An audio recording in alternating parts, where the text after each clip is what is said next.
hindi ka ba nag-iingat? Halos mapahamak ang bata dahil sa kapabayaan mo. Narinig ni Isabel Reyes ang kanyang sariling tinig na umalingaw sa buong ballroom ng hotel. Ang matalas niyang tingin ay nakatuon kay Marco de la Vega, ang executive secretary na ngayon ay nakatayo sa kanyang harapan, may hawak na tray na ngayon ay puno ng mga basag na baso at nagkalat na pagkain. Nagsikipan ang kanyang panga. Ang init ng galit ay kumalat sa kanyang dibdib na nagpaalala sa kanya ng pait ng pagkamatay ng kanyang ama. Hindi siya papayag na ang legacy ng kanyang pamilya ay sirain ng isang walang kaluluwang executive secretary na tila walang respeto. Sa gilid ng kanyang paningin, nakita niya ang isang paparazzi na biglang kumilos at narinig niya ang sunod-sunod na flash ng kamera. Isang video ang nakunan at alam niya agad itong kakalat. Para siyang sinakluban ng langit. Ang kahihiyan ay mas masakit pa kaysa sa galit. Siya si Isabel Reyes, isang dedikado at matalinong doktor na ngayon ay nagtatrabaho rin sa Reyes Foundation, ang charity foundation na itinayo ng kanyang yumaong ama, si Don Eduardo. At ngayon, sa harap ng lahat sa isang prestihiyosong charity gala ng Reyes Foundation, siya ay nag-eskandalo. Hindi ito ang plano. Ang kaganapang ito ay para sana sa pagpapalaki ng pondo para sa mga charity programs, ngunit nauwi sa isang personal na pagtatalo na ngayon ay nagbabanta sa lahat. Reyes, please calm down, kalmadong sabi ni Marco, na tila hindi man lang natinag sa kanyang pagsigaw. Ang kanyang mga mata ay nanatiling kalmado, halos walang emosyon, na lalo pang nagpaalab sa galit ni Isabel. Ang ganitong pag-ugali ang pinakakinamumuhian niya. Ang pagiging kalmado sa gitna ng kaguluhan, na tila walang pakialam sa sinasabi niya. Kalmado. Sumulyap si Isabel sa kanya, halos hindi makapaniwala. Paano ako magiging kalmado kung matapos mong tapakan ang gown ko, hindi ka man lang humingi ng paumanhin? At ngayon, kinukuhanan mo pa ako ng litrato ng walang pahintulot? Nasaan ang iyong delikadeza, Din de la Vega? Ang kanyang tinig ay nanginginig sa galit. Hindi aksidente ang pagkamatay ng aking ama. At sinisira mo ang lahat ng pinaghirapan niya sa pamamagitan ng iyong kapabayaan. Nagpatuloy ang kanilang pagtatalo, at sa bawat segundo, naramdaman ni Isabel na lalong lumalaki ang butas na kanilang hinuhukay. Ang mga bulungan sa ballroom ay lumakas, at alam niya, ang video na iyon ay hindi na mapipigilan. Sa pagtatapos ng gabi, ang kanilang pagtatalo ay viral na sa social media. Ang Reyes Foundation ay naging trending topic, ngunit hindi sa magandang paraan. Ang mga headline ay nagkalat sa lahat ng news outlets. Reyes Foundation Doctor, nagwala sa gala, inakusahan ang Executive Secretary ng kapabayaan. Skandal sa Reyes Foundation, Doctor at Executive Secretary, nag-init sa harap ng media. Ang imahe ng kanilang foundation ay nasisira ng napakabilis.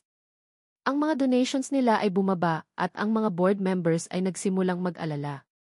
Kinabukasan, isang emergency meeting ang ipinatawag ng Board of Trustees ng Reyes Foundation. Nasa loob ng malaking conference room si Isabel, ang kanyang mukha ay seryoso at pagod. Sa tabi niya, nakaupo si Marco, ang kanyang ekspresyon ay blanko. Ang hangin sa silid ay napakabigat, puno ng tensyon. Isabel, Marco, alam ninyong malaki ang impact ng nangyari, panimula ng chairman ng board, si Don Antonio Reyes, ang tiyuhin ni Isabel. Ang viral video ng inyong pagtatalo ay lumaganap na sa buong mundo. Hindi natin ito maaaring baliwalain. Sir, ginawa ko lang po ang trabaho ko, kalmadong sabi ni Marco. Trabaho, sumbat ni Isabel, ngunit agad siyang pinigilan ng tingin ng kanyang tiyuhin. Hindi na natin kailangan ng palusot, sabi ni Don Antonio. Ang importante ngayon ay ang solusyon. Mayroon kaming isang mungkahi na sa tingin namin ay makakatulong sa ating lahat. Tumingin si Don Antonio kina Isabel at Marco, at ang kanyang susunod na salita ay nagpatindig sa balahibo ni Isabel. Para maisalba ang reputasyon ng foundation at ang inyong mga karera, kailangan ninyong magpakasal. Napaawang ang bibig ni Isabel. Nagpakasal? Sa lalaking halos kanina lang niya sinigawan at inakusahan ng kapabayaan. Sa lalaking sa tingin niya ay may kinalaman sa pait ng nakaraan ng kanyang pamilya. Ano po, halos pabulong na tanong ni Isabel. Isang arranged marriage, pagpapatuloy ni Don Antonio. Magpapakita ito sa publiko na ang nangyari ay isang misunderstanding lamang sa pagitan ng magkasintahan at hindi isang problema sa ethics o professionalism. Magbibigay ito ng positive spin sa buong insidente. Ito ang tanging paraan para maibalik ang tiwala ng publiko at ng mga donors. Tiningnan ni Isabel si Marco na tila walang emosyon. Walang reaksyon. Wala man lang pagtutol. Para siyang isang robot. Nag-init ang ulo ni Isabel. Paano niya magagawa iyon? Paano niya papakasalan ang isang taong kinasusuklaman niya? Ngunit nakita niya ang pag-aalala sa mukha ng kanyang tiyuhin, at ang imahe ng Reyes Foundation na nasisira sa mga balita ay bumalik sa kanyang isip. Para sa kanyang ama. Para sa kanyang pamilya. Kailangan niyang gawin ito. Ang kanilang kasal ay ginanap ng pribado, malayo sa mata ng publiko. Walang ingranding selebrasyon, walang pagmamahalan. Tanging contract lamang ang nag-ugnay sa kanila. Ang mga salita ng pari ay tila walang kahulugan sa kanya. Ang lahat ay pagpapanggap. Ang lahat ay para sa negosyo. Pagkatapos ng seremonya, habang papasok sila sa isang malaking bagong itahanan, isang modernong kondominium na inihanda para sa kanila, naramdaman ni Isabel ang matinding lamig. Walang init, walang pagmamahal. Ito ay isang bahay na puno ng mga estranghero. Ang bawat sulok ng kondominium ay tila nagpapahiwatig ng kanyang pagkakakulong. Humarap si Isabel kay Marco, ang kanyang mga mata ay nanlilisik sa galit. Ang mga salita ng kanyang tiyuhin ay umuugong pa rin sa kanyang tainga, ito ang tanging paraan.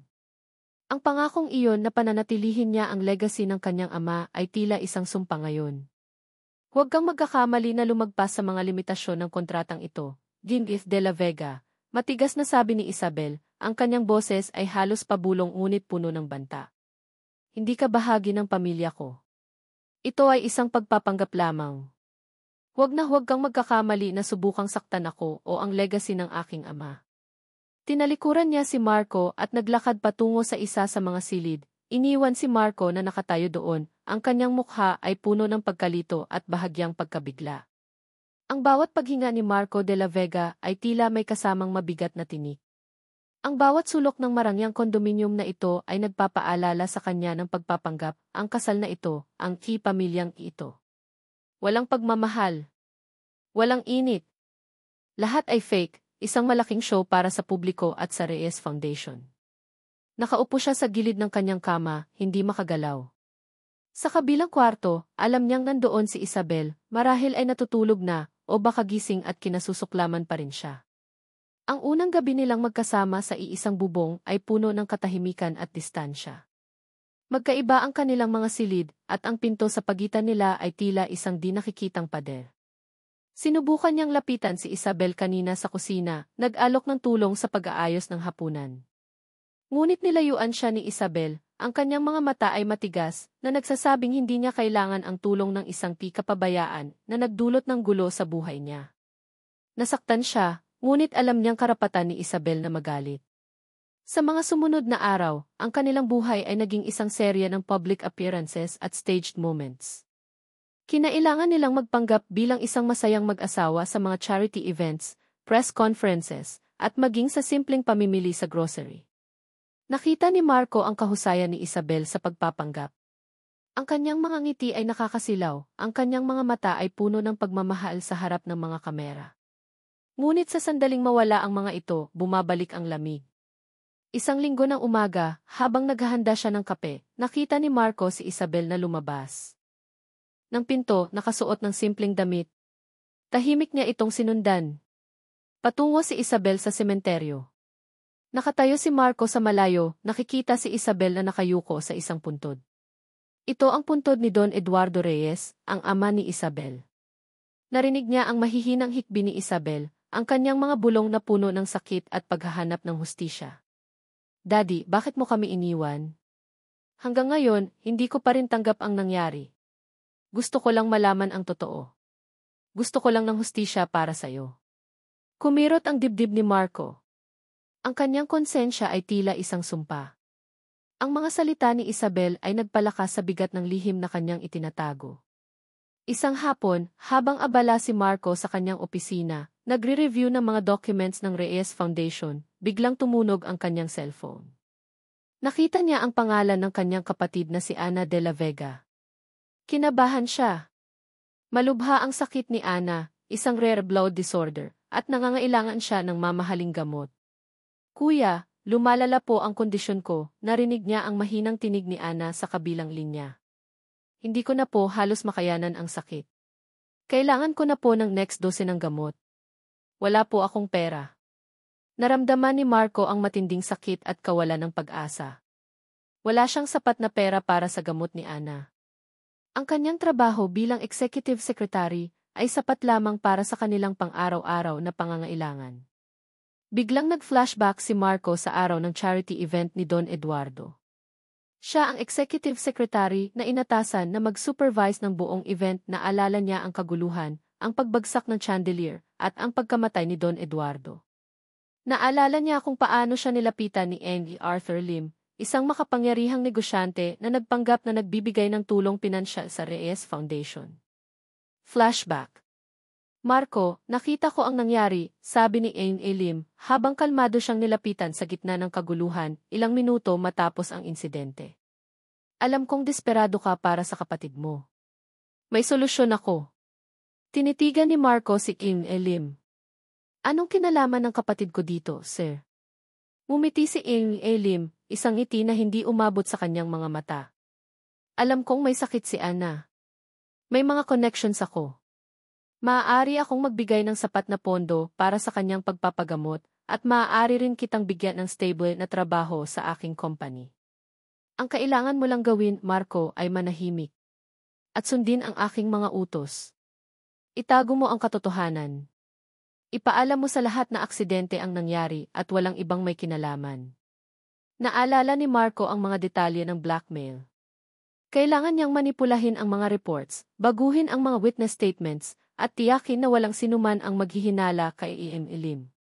Napilitan si Marco. Para kay Ana. Walang ibang paraan.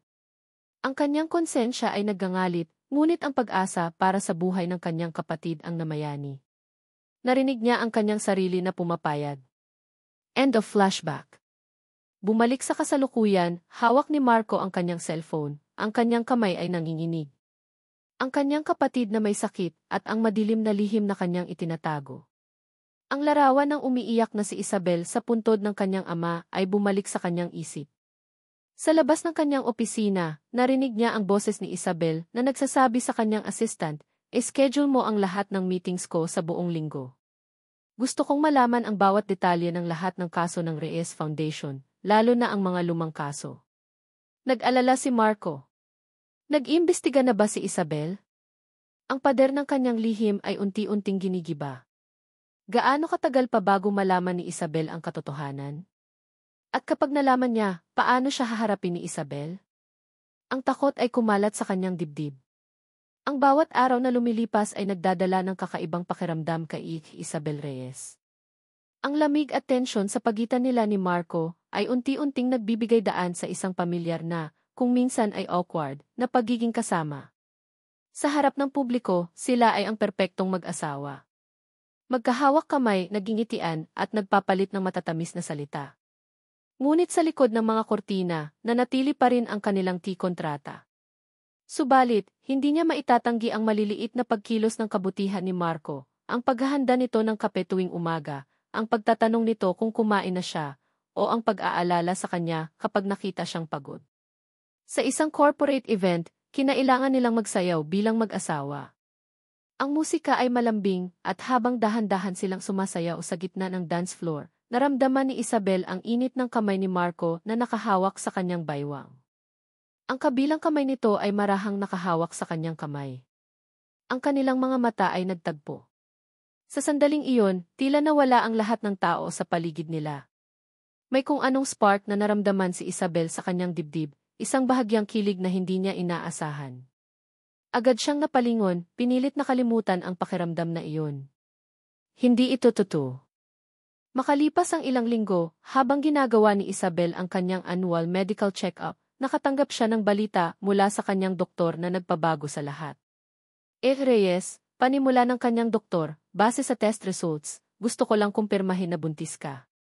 Napaawang ang bibig ni Isabel. Buntis? Paano? Hindi ito bahagi ng kontrata. Ang mundo niya ay biglang umikot. Ang munting buhay na ito ay totoo. Ang pagkabigla ay napalitan ng pagkalito, at pagkatapos ay ng isang kakaibang halo ng takot at pag-asa. May isang bata na mabubuhay sa mundong ito, at siya ang ina. Ang unang pag-uusap ni na Isabel at Marco tungkol sa pagbubuntis ay awkward. Sinabi ni Isabel ang balita habang nakatingin sa labas ng bintana, hindi kay Marco. Tahimik lang si Marco. Naramdaman ni Isabel ang kabog ng kanyang dibdib. Ano ang magiging reaksyon nito? Tatawanan ba siya? Tatakbuhan? Buntis ako, Marco, sabi ni Isabel, halos pabulong. Mahabang katahimikan. Nang sa wakas ay tumingin siya kay Marco, nakita niya ang isang kakaibang ekspresyon sa mukha nito, hindi galit, hindi pagkabigla, kundi pag-aalala at bahagyang kalungkutan. Pananagutan ko ang bata, Isabel, sabi ni Marco sa mahinang tinig. Hindi man ito ang plano, pero handa akong maging isang responsableng ama. Handa akong gawin ang lahat para sa bata. Nagulat si Isabel. Hindi niya inaasahan ang tugon na iyon. Kung ganoon, sabi ni Isabel, kailangan nating gawing mas totoo ang ating relasyon para sa kapakanan ng bata. Hindi lang sa harap ng publiko. Kailangan nating magkasundo. Kailangan nating magtulungan. Sumang-ayon si Marco. Mula noon, ang kanilang buhay bilang mag-asawa ay mas naging totoo. Nagkaroon sila ng mga dinner dates sa bahay, nagkwentuhan tungkol sa kanilang mga pangarap para sa bata. Unti-unting nagtiwala si Isabel kay Marco, ibinahagi ang kanyang mga takot at pag-asa tungkol sa pagiging ina. Nakita niya ang isang side ni Marco na hindi niya inaasahan, isang Marco na sensitibo, mapagmahal, at tila handang gawin ang lahat para sa kanila. Isang gabi, habang naghahanda si Isabel para matulog, naramdaman niya ang matinding sakit sa kanyang tiyan. Parang kinukurot ang kanyang sinapupunan. Naging malalim ang kanyang paghinga. Napaungol siya. Marco. Tawag niya, ang kanyang tinig ay nanginginig. Agad na pumasok si Marco sa kanyang silid, nakita ang namumutla niyang mukha at ang kanyang pagkakangawit. Kaagad siyang binuhat ni Marco at isinugod sa ospital. Sa ECC, narinig ni Isabel ang bulong ng nurse sa doktor, napakababa ng heartbeat ng baby. Kailangan natin siyang i-monitor ng mabuti. Ang mundo ni Isabel ay tila gumuho. Ang munting buhay na ito, na nagsimula bilang isang hindi inaasahang pangyayari, ay naging kanyang lahat. Hindi niya kakayanin kung may mangyari sa kanyang anak. Ang takot na iyon ay mas matindi pa kaysa sa sakit ng pagkawala ng kanyang ama. Sa isang sandali ng kalungkutan at takot, humawak si Isabel sa kamay ni Marco, mahigpit. Marco, huwag kang aalis. Kailangan ko ang tulong mo. Kung mangyari ang anumang masama sa baby na ito, hindi ko makakaya. Naramdaman niya ang pagpiga ni Marco sa kanyang kamay, isang tahimik na pangako na hindi ito aalis. Ang lamig na dating bumabalot sa kondominium ni na Marco at Isabel ay unti-unting napalitan ng init, ingay at pagmamahalan. Matagumpay na naipanganak ang kanilang unang anak, si Sofia. Ang kanyang pagdating ay naging hudyat ng pagbabago sa kanilang relasyon. Ang kontrata ay tila naglaho na, napalitan ng tunay na pagmamahalan at pananagutan. Lumipas ang mga taon at sinundan pa si Sofia ni na Daniel at Chlo. 3 bata. 3 buhay na nagpuno sa kanilang tahanan ng tawa, iyakan at walang katapusang energy. Ngayon, ang bawat umaga ni Marco ay nagsisimula sa halik mula sa kanyang mga anak.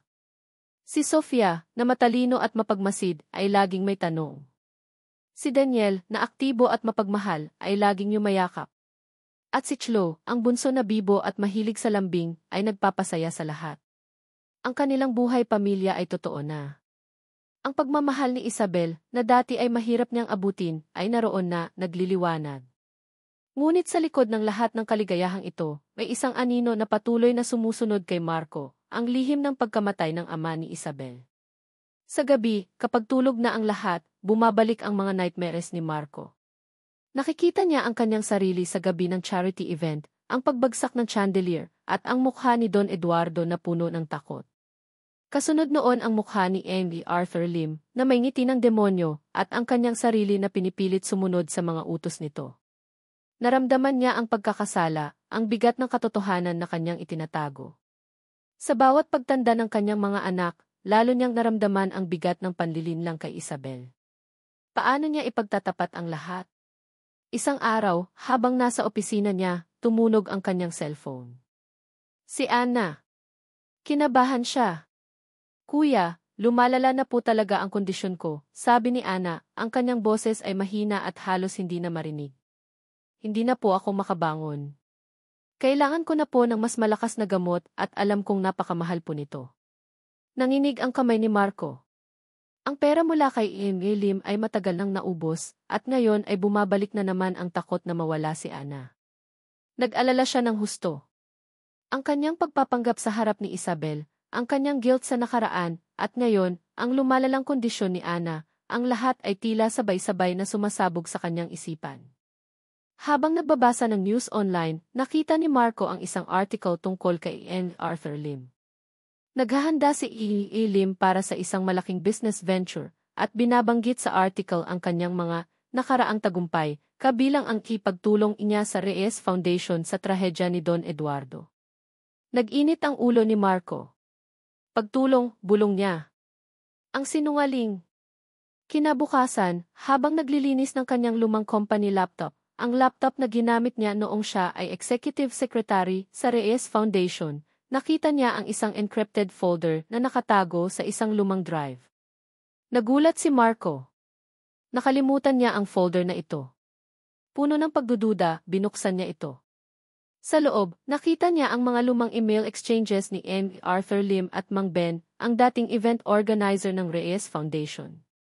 Naglalaman ang mga email ng mga detalye ng planong patayin si Don Eduardo at gawin itong tila aksidente. Si Mang Ben, ang dati niyang kasamahan, ay inutusan ni Lim na maglagay ng faulty equipment sa venue upang maging sanhi ng pagbagsak ng chandelier. At sa isang audio file, narinig ni Marco ang sarili niyang boses na pinipilit ni Lim na manahimik at itago ang katotohanan, kapalit ng pagpapagamot kay Ana. Ang bawat salita ay tumago sa kanyang puso, isang paalala ng kanyang kahinaan at ng bigat ng kanyang kasalanan. Hawak ni Marco ang kanyang laptop, ang kanyang mga kamay ay nanginginig. Ang kanyang mundo ay tila gumuho sa ikalawang pagkakataon. Ang kanyang pakiramdam ng pagkakasala ay napalitan ng galit, galit kay Lim at galit sa kanyang sarili. Hindi ako ang may kasalanan. Pinilit lang nila ako, bulong niya, ang kanyang tinig ay halos hindi na marinig. Sa likod ng kanyang pinto, narinig niya ang boses ni Isabel, ang boses ng babaeng minamahal niya, ang ina ng kanyang mga anak. Marco. Dinner is ready. Nag-alala si Marco. Paano niya sasabihin ang katotohanan kay Isabel? Ang katotohanan na maaaring sumira sa lahat ng itinayo nilang pamilya.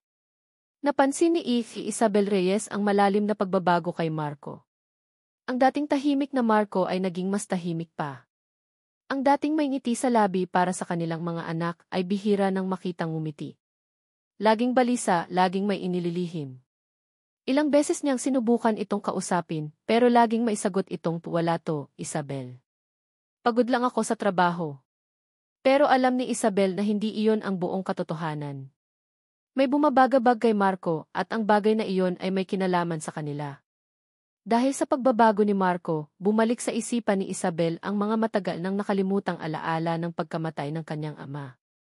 Ang pait ng kawalang katarungan ay muling bumalik at kasama nito ang pagdududa. Bakit kaya nag-imbestiga si Marco sa mga lumang kaso? At bakit tila may tinatago ito sa kanya? Isang umaga, habang nasa opisina siya sa Reyes Foundation, biglang may nagpakilala sa kanyang assistant na gustong makipag-usap sa kanya. Si Arthur Lim. Nakaramdam si Isabel ng pagdududa sa pagbisita ni Lim, isang makapangyarihang negosyante na dating tumulong sa foundation ng kanyang ama noong nagkaroon ng trahedya. Nagpapanggap si Lim na nag-aalok ng tulong pinansyal sa foundation, ngunit may kakaibang lamig sa kanyang mga mata na nagpakaba kay Isabel.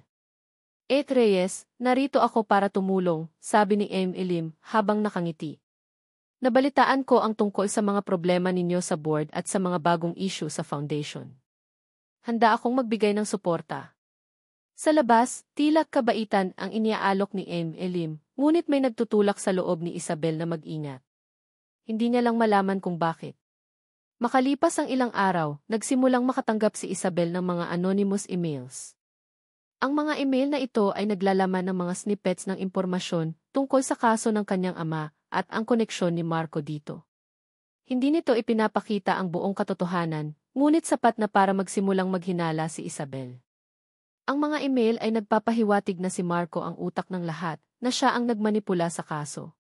Ang bawat email ay tila isang palaso na tumatama sa kanyang puso, nagbibigay ng matinding kirot at pagkasira ng tiwala. Isang hapon, habang nasa opisina niya, narinig ni Isabel ang pag-uusap ni Marco sa phone.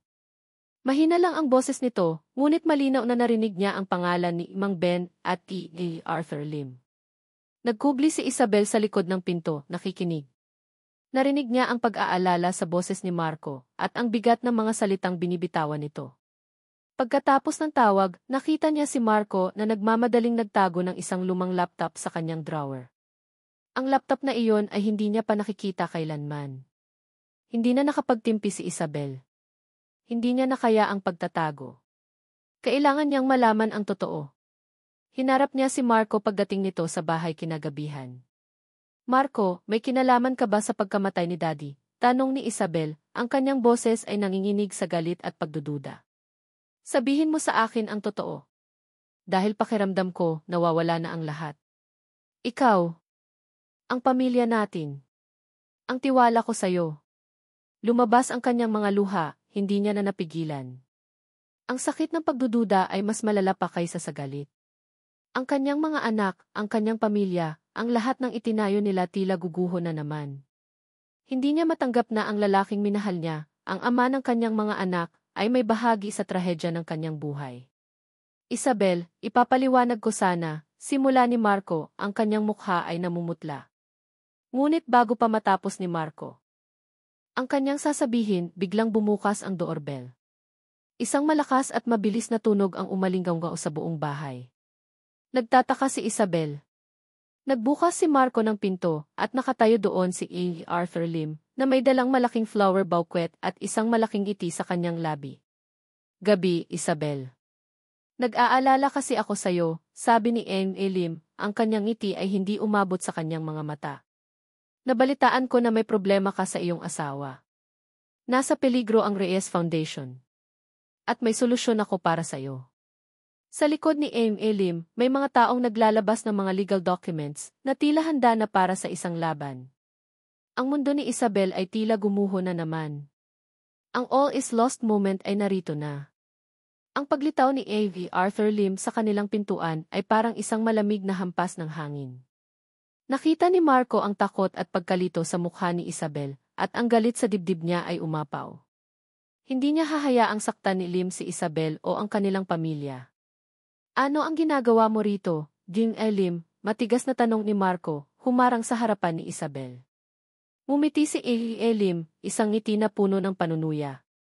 Nandito ako para tulungan si Isabel. Nabalitaan ko ang problema ninyong mag-asawa. At mukhang kailangan niya ng tunay na kakampi. May lumabas na mga tao sa likod niya, may daladalang mga legal documents. Handa akong bilhin ang Reyes Foundation para hindi na kayo mahirapan pa. Tutal, masisira na rin naman ang pangalan nito. Wala kang karapatang gawin iyan, sigaw ni Marco. At hindi namin kailangan ang tulong mo. Doon, sa harap ni Isabel at ni Lim, kinuha ni Marco ang kanyang lumang laptop mula sa kanyang bag, binuksan niya ito at ipinakita ang encrypted folder. Alam ko ang lahat ng ginawa mo, Lim. At mayroon akong pruweba. Hindi lang aksidente ang pagkamatay ni Don Eduardo. Pinaslang mo siya. Nagulat si Lim, ngunit mabilis itong nakabawi. Ano ang pinagsasabi mo, De La Vega? Nababaliw ka na ba? Hindi ako baliw, sabi ni Marco, ang kanyang tinig ay matatag. Ikaw ang halimaw. At ibubunyag ko ang lahat. Kinabukasan, kinausap ni Marco si Isabel. Ibinunyag niya ang lahat ng lihim, mula sa pagkakasakit ng kanyang kapatid na si Ana, ang blackmail ni Lim, ang kanyang pagiging executive secretary sa event, at ang kanyang papel sa pagtatago ng katotohanan. Habang nagsasalita si Marco, nakita ni Isabel ang sakit sa kanyang mga mata, ang pagsisisi, at ang sinseridad sa bawat salita. Sa kabila ng matinding sakit na naramdaman ni Isabel, unti-unti niyang naramdaman ang pag-unawa. Hindi lang ito tungkol sa panlilinlang, ito ay tungkol sa isang taong pinilit ng sitwasyon para iligtas ang mahal niya sa buhay. Patawarin mo ako, Isabel, pabulong ni Marco, ang kanyang mga mata ay puno ng luha. Wala akong ibang magawa. Pero ngayon, handa akong harapin ang lahat para sa atin. Para sa hustisya ng daddy mo. Niyakap ni Isabel si Marco, ang mga luha niya ay dumadaloy din, hindi ito madali, Marco. Pero lalaban tayo. Magkasama. Kaagad nilang kinausap si Atty. Leo Garcia, ang matalik na kaibigan at legal counsel ni Isabel. Nagulat si Atty. Leo sa laki ng conspiracy at sa mga ebidensya na dala ni Marco. Marco, malaki ang laban na ito, pero may matibay tayong kaso, sabi ni Atty. Leo. Nagkasundo silang tulungan si Marco na ilantad ang katotohanan. Hinanap din nila si Mang Ben, ang dating event organizer na inutusan ni Amy Lim. Sa simula, nag-atubili si Mang Ben, takot sa kapangyarihan ni Amy Lim. Ngunit nang makita niya ang mga ebidensya ni Marco at ang determinasyon ni na Isabel, unti-unti siyang umamin sa lahat ng kanyang nalalaman tungkol sa sabotage at sa involvement ni Amy Lim. Makalipas ang ilang araw, ipinatawag ni Amy Lim ang isang public hearing para linisin ang kanyang pangalan at para tuluyang makuha ang Reyes Foundation. Ngunit hindi niya alam, ito ang kanyang naging hukay. Sa gitna ng pagdinig, habang ipinipresenta ni Amy Lim ang kanyang ebidensya para linisin ang kanyang pangalan, biglang lumantad sina Marco at Mang Ben. Nagulat ang lahat. Ang mga reporter ay nagsimulang mag-ingay. Kinunutan ng noo ni Amy Lim sina Marco at Mang Ben.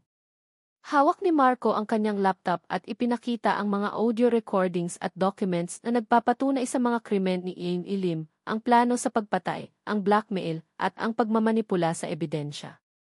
Isiniwalat din ni Mang Ben ang kanyang testimonya, detalyadong isinalaysay ang lahat ng utos ni Amy Lim sa kanya.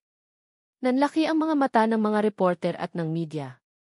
Ang ballroom ay puno ng mga bulungan at pagkabigla.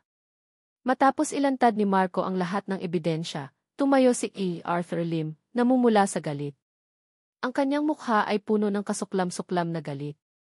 Iyan ay kasinungalingan. Ang lahat ng ito ay isang pakana para sirain ako. Walang katotohanan ang mga sinasabi niyan. At mayroon akong pruweba na si Marco de la Vega ang mastermind sa likod ng lahat ng ito. Naglabas si Amy Lim ng isang isgu at ipinakita sa media at sa publiko. Ang lahat ng mata ay nakatitig sa screen, naghihintay kung ano ang ipapakita ni Amy Lim. Ang ballroom ay nabalot ng katahimikan nang ilabas ni Amy Arthur Lim ang kanyang isg. Ang lahat ng mata ay nakatitig sa malaking screen sa harap. Lumabas doon ang mga peking dokumento, mga edited audio recordings, at mga testimonya na nagtuturo kay Marco bilang mastermind sa aksidente ni Don Eduardo. Ang mga reporter ay nagsimulang magbulungan at muling nagbalik ang pagdududa. Ngunit hindi na tinag si Marco. Sa tulong ni Atty. Leo Garcia, mabilis niyang pinabulaanan ang bawat ebidensya ni Amy Lim. Ang lahat ng ito ay huwad, sigaw ni Marco, ang kanyang tinig ay matatag. Pinlano ang lahat ng ito ni Arthur Lim upang sirain ang Reyes Foundation at kunin ang lahat ng ari-arian ni Don Eduardo. Ipinakita ni Marco ang kanyang sariling irrefutable evidence, ang orihinal na audio recordings na may mas mahabang bersyon, mga email exchanges na nagpapatunay sa pagmamanipula ni Lim, at ang testimonya ni Mang Ben na nagbigay ng mga detalyadong kaganapan. Ang kanyang katapangan at sinseridad ay nagpalakas sa panig nila. At pagkatapos, tumayo si Isabel Reyes.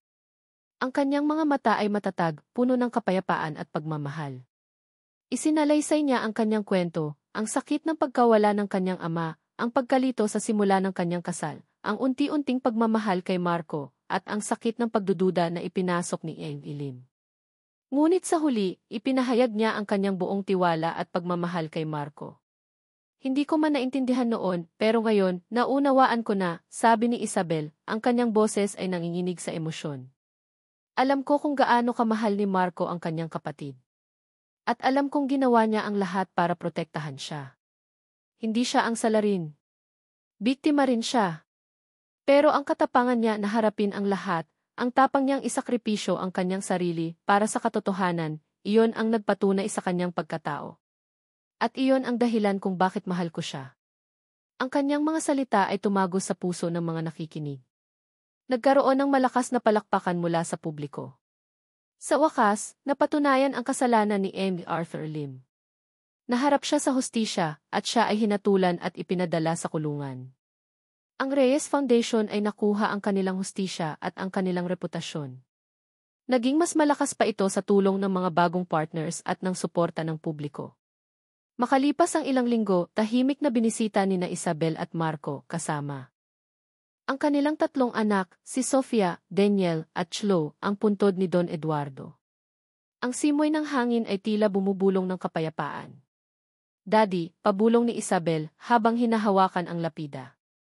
Sa wakas, nahanap na namin ang katotohanan. At nahanap ko rin ang kapayapaan. Mahal ko po siya, Daddy.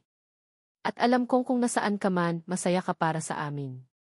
Niyakap siya ni Marco at hinawakan niya ang kamay ng kanilang mga anak. Ang pait na nakaraan ay tila naglaho na, napalitan ng pag-asa.